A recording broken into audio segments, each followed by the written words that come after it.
You guys, we want to do one last little tribute. Can we, is Tim, come on up here, Tim. We're going to do this as an audience. We're going to say the vlog is never over. The public celebration of life for David Adam Williams, widely known as Adam the Woo, the YouTuber and vlogging pioneer who died on Monday, December 22nd, 2025, at his home in Celebration at the age of 51, was finally held on Sunday, March 8th, 2026, at the Garden Amp in Garden Grove.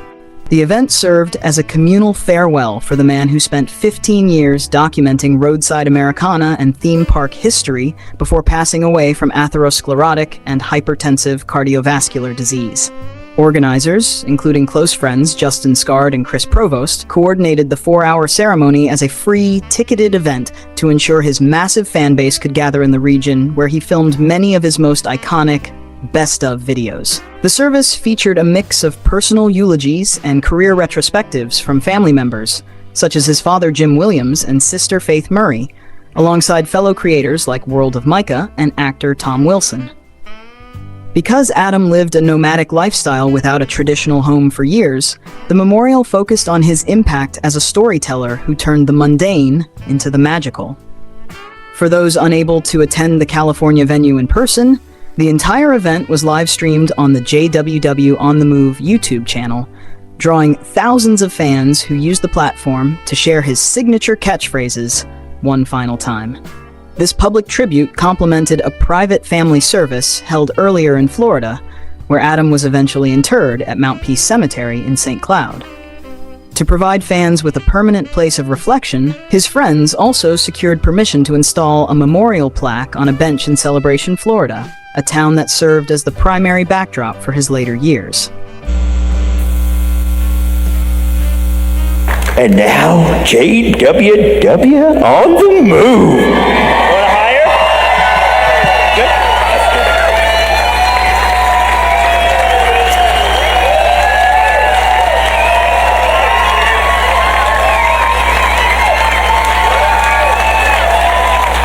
Thank you.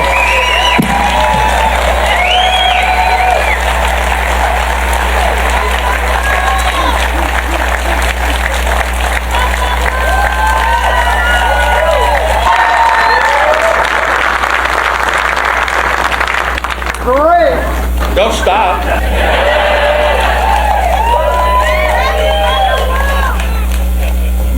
Now,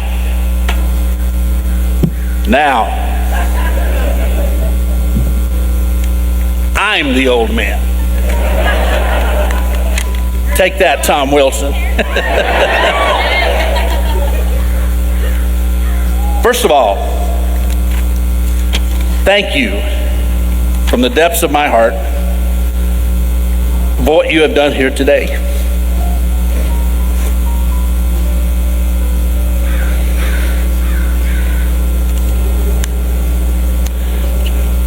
To honor our beloved son, many people worked feverishly through many obstacles, trials, challenges to make this possible. So you could honor Adam with us. I don't know most of these people. I've met a few. If I could personally thank you, I would. If I can, I will. I will not attempt to name them because I would leave everybody out that needed to be named. So this blanket expression of my appreciation will have to do. Thank you from the bottom of my heart. Thank you for coming.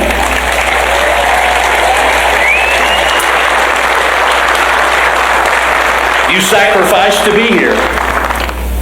You sacrificed financially, you sacrificed time, you drove hours to be here, you flew thousands of miles to be here, all because you loved Adam. Thank you for loving our son. Those of you watching on live stream, whatever part of the globe you're watching from, thank you for the sacrifice that you're giving today of your time to honor Adam. From 1974 to 2009, his family, his friends, his co-workers all knew him as Adam Williams. But after 2009, in the world of YouTube, you knew him as Adam the Woo. I don't know what I can say about Adam that you don't already know. So I'll just speak to you for a few minutes from a father's heart. The man who became the iconic figure that you know, a role model for so many other YouTubers, a bona fide celebrity in his own right, Adam the Woo, was born a little baby. Lesson: never despise small beginnings.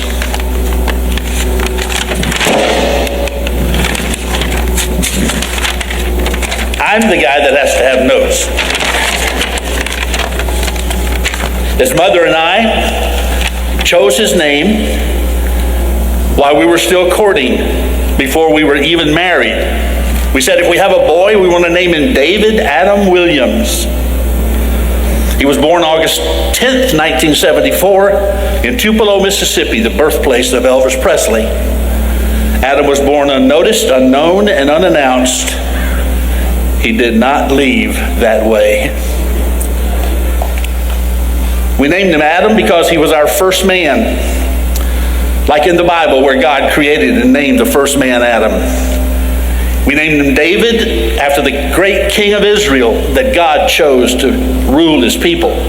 King David, in the Old Testament, prophetically was a type of Jesus the Christ, the King of Kings.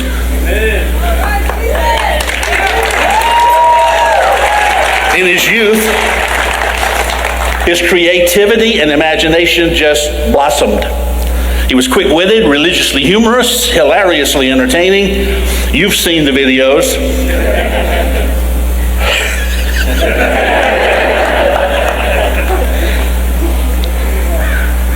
I remember when he made those videos. We never had a camera. We borrowed video cameras back then.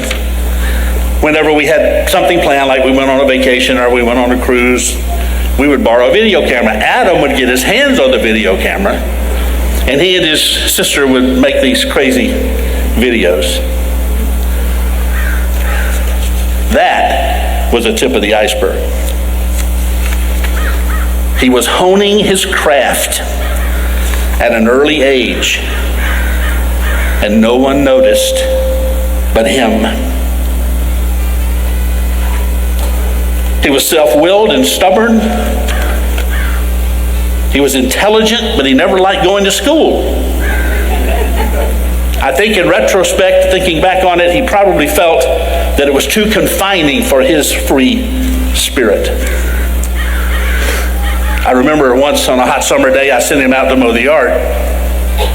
He mowed about half the yard, came in. He said, "I'm not going to do any more of that."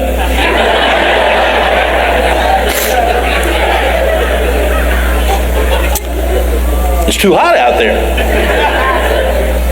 I thought to myself, I have raised a bum.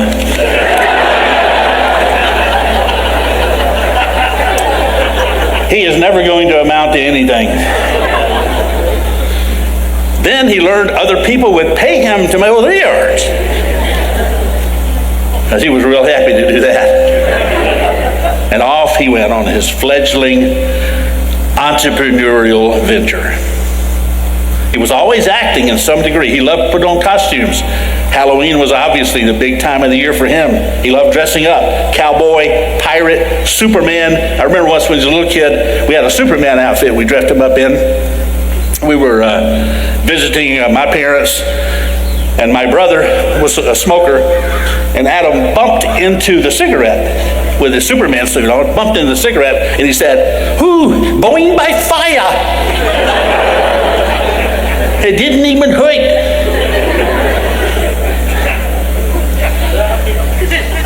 He just took on this flair for entertaining people, making people laugh.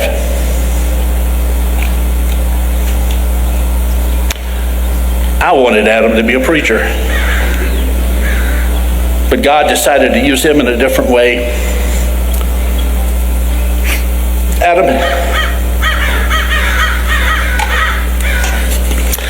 had a mind of his own. He didn't think like me. He didn't want to be tied down. He was a free spirit. He wanted to think outside the box. He was a nonconformist. He didn't want to be like everybody else. He wanted to do what other people wouldn't do or couldn't do. Then in 2005, YouTube launched.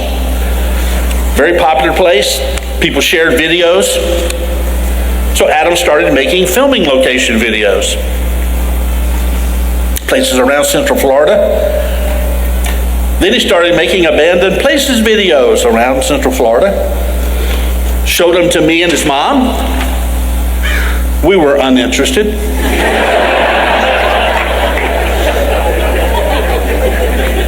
But that did not discourage Adam. There was a period when Adam was young, we did not have a television. June and I did not want the bad influences of the world to influence our young developing son. So 7 years we lived without a TV. And then life changed and we had to get a TV. But we decided we still weren't going to watch TV, we'd just rent movies. So that was the period where Adam was inundated with movies. So he loved movies.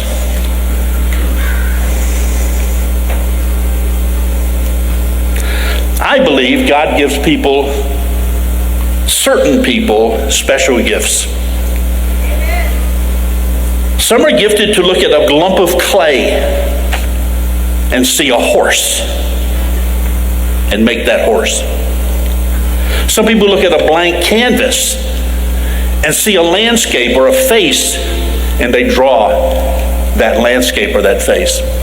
Some people in their head see music on a piece of paper and hear the song, the sound of that song, and then they write it. God gave Adam a gift to see a setting, any setting, and visualize it as a movie set, with him as the star player and the director. That's what Adam did. That's why his videos were so compelling.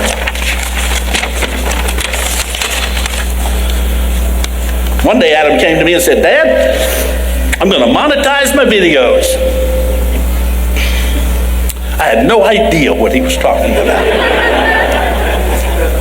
But I said, "Great. Sounds good to me." Then he said, but I want to make sure that I can at least make $100, because YouTube won't pay you unless you have $100 accumulated. Some time passed. He came up to me and he said, "Dad, I got my first YouTube check." He showed me a check for $101. And that, as they say, the rest is history. He was a musician. He toured the country with his own punk rock band, The New Threat, and he played with other acts as well. But the whole time, he was making videos. He would go off from the hotel and go out and do videos. He started his first YouTube channel in 2009, Adam the Woo. By the way, that name was just something he invented one day, sitting on a city bus stop bench, sitting there in St. Cloud, picking around with little letters out of one of those little stamp pad things. Adam the Woo. As mysterious as the name sounds, it meant nothing. Absolutely nothing. It was just something he made up. Then he decided to sell everything he had and live in a van. His mother was real excited about that. That was over 13 years ago. He started out broke, stayed broke for a long time. Told me once that he maxed out all of his credit cards just to survive.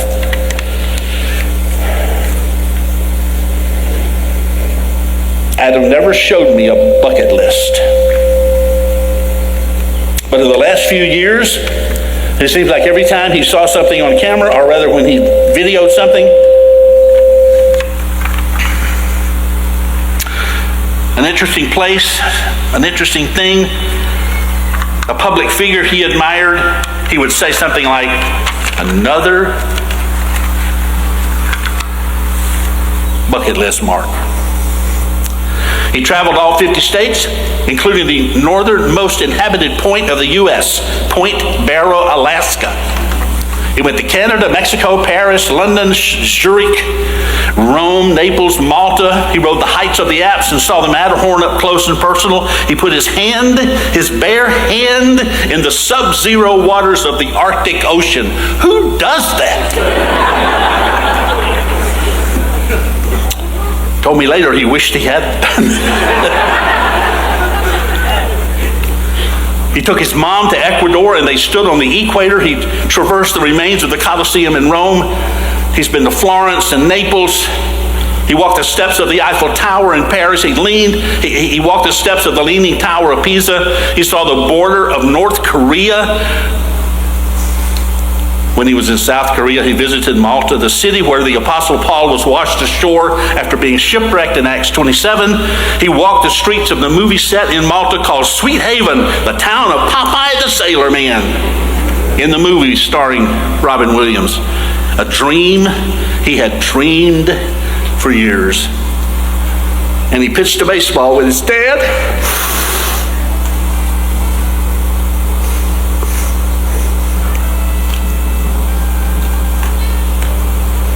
On the field of dreams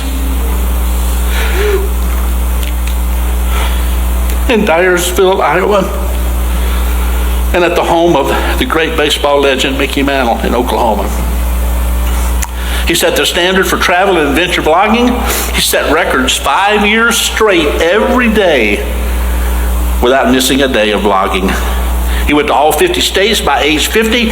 He went to all 30 Major League Baseball stadiums in 2 years by following one team, the Tampa Bay Rays.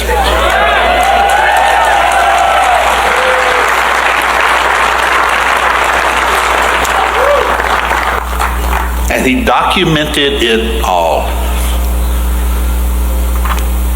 for posterity. He had a lot of future plans.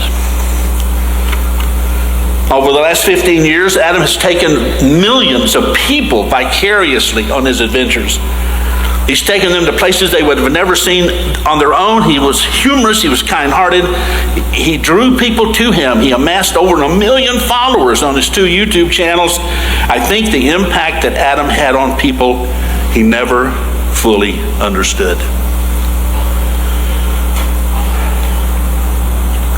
In my opinion, Adam's life is an example of that profound quote, "The years teach much that the days do not know."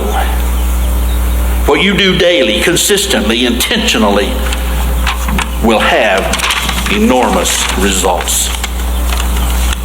I've read hundreds and hundreds of your testimonies from people all across the 50 states and from around the world. I get messages from the UK, England, Scotland, Ireland, Canada, Grenada, I can't even read my own typing, Germany, Kazakhstan.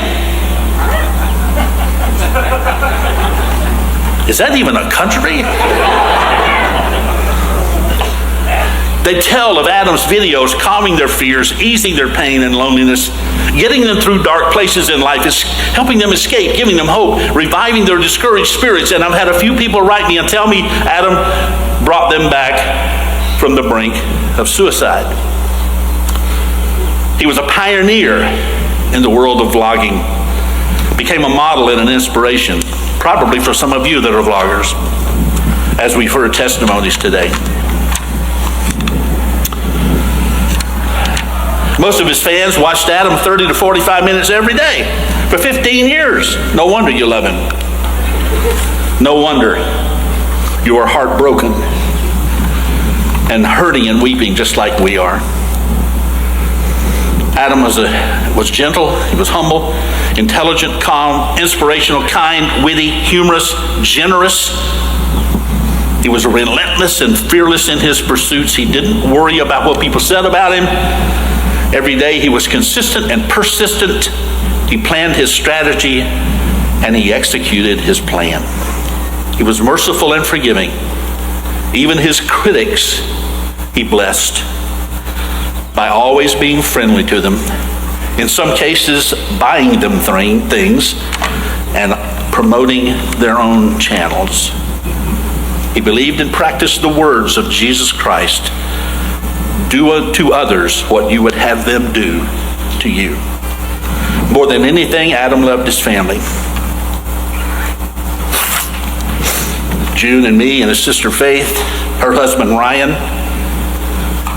Not just us, he had bunches of uncles and aunts and cousins he would visit when he was in his travels. He would go spend some time with them, sometimes give them money, sometimes buy them things, stay with them, encourage them. Because of Adam, June, his sister, and I traveled to many places, shared many of his adventures that we would never have seen and enjoyed. Not only did he put us up in resorts for a night or a weekend, he took us on vacations to Indiana, Utah, Colorado, Ohio, Idaho, and 3 times to Hawaii. When he traveled, videotaping his adventures, he would sometimes invite his friends and pay for their way to go. Adam lived, he lived full, he lived free. I'm so pleased at the man Adam became. He was happy. You could hear it in his voice. You could see it in his eyes. 10 years ago, November 2015, in a video that he called "Let's Talk About Death," Adam gave us some good advice. He said, quote, "Actually, no one is going to live forever, including me. It also makes me wonder, what if this was my last vlog? What if there was no vlog tomorrow? What would my legacy be? I want to spin this sad subject on its side and encourage you, just like I'm encouraging myself, to put positivity into the world. Whatever you say to someone, make sure it's positive. It's influencing them. Make sure it influences them for something good. Put good into the world and just see what happens." That's all I'm trying to say. Life is good. Make the best of it. You never know when this could be your last day. It could be my last day. We are here to celebrate Adam's life, but we cannot ignore the reality of death. So I'm going to address that for just a moment before I quit. Because I love my son, and because I love you. Adam died suddenly, unexpectedly, without warning. Today, 150,000 people will die worldwide. That means 150,000 people got up this morning, kissed their family goodbye, went off to work, never knowing, never even thinking that they would never make it home. People will go to sleep at night, never thinking that they won't wake up tomorrow. But we know it's a reality, don't we? Everyone knows their date of birth, but no one knows their date of death. So please, please prepare for death. You know the things you need to do. Have a will, life insurance. Make sure your spouse is a co-owner of your things so they don't have to wait for probate to finish. Leave a copy of the budget for your husband so he'll know how to pay the bills.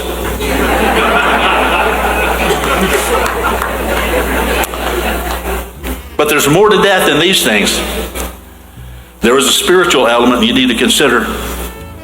There is the eternal, inevitable question of what happens when I die. Where will I go? Through the years, Adam has given a lot of you positive encouragement and advice. Because you listened to him, you changed your lives for the better. Adam, of course, cannot come back. He cannot come back.